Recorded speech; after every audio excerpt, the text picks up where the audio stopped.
When Solomon finished praying, fire came down from heaven and consumed the burnt offering and the sacrifices, and the glory of the Lord filled the temple. The priests could not enter the temple of the Lord because the glory of the Lord filled it. When all the Israelites saw the fire coming down and the glory of the Lord above the temple, they knelt on the pavement with their faces to the ground, and they worshipped and gave thanks to the Lord, saying, "He is good. His love endures forever." Then the king and all the people offered sacrifices before the Lord. And King Solomon offered a sacrifice of 22,000 head of cattle and 120,000 sheep and goats. So the king and all the people dedicated the temple of God. The priests took their positions, as did the Levites, with the Lord's musical instruments, which King David had made for praising the Lord, and which were used when he gave thanks, saying, "His love endures forever." Opposite the Levites, the priests blew their trumpets, and all the Israelites were standing. Solomon consecrated the middle part of the courtyard in front of the temple of the Lord, and there he offered burnt offerings and the fat of the fellowship offering.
Because the bronze altar he had made could not hold the burnt offerings, the grain offerings, and the fat portions. So Solomon observed the festival at that time for 7 days, and all Israel with him, a vast assembly, people from Lebo Hamath to the Wadi of Egypt. On the 8th day they held an assembly, for they had celebrated the dedication of the altar for 7 days, and the festival for 7 days more. On the 23rd day of the 7th month he sent the people to their homes, joyful and glad in heart for the good things the Lord had done for David and Solomon, and for his people Israel. When Solomon had finished the temple of the Lord and the royal palace, and had succeeded in carrying out all he had in mind to do in the temple of the Lord and in his own palace,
to him at night and said, I have heard your prayer, and have chosen this place for myself as a temple for sacrifices.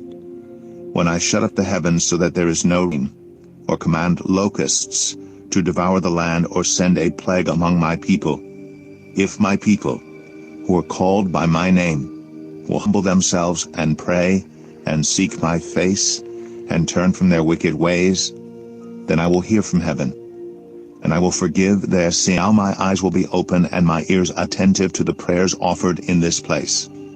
I have chosen and consecrated this temple so that my name may be there forever. My eyes and my heart will always be there. As for you, if you walk before me faithfully, as David your father did, and do all I command, and observe my decrees and laws, I will establish your royal throne, as I covenanted with David your father when I said, You shall never fail to have a successor to rule over Israel.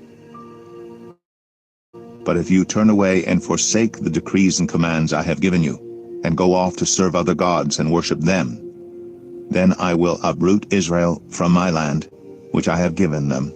I will reject this temple I have consecrated for my name. I will make it a byword and an object of ridicule among all peoples. This temple will become a heap of rubble. All who pass by will be appalled and say, Why has the Lord done such a thing to this land and to this temple? People will answer, Because they have forsaken the Lord, the God of their ancestors, who brought them out of Egypt, and have embraced other gods, worshiping and serving them. That is why he brought all this disaster on them.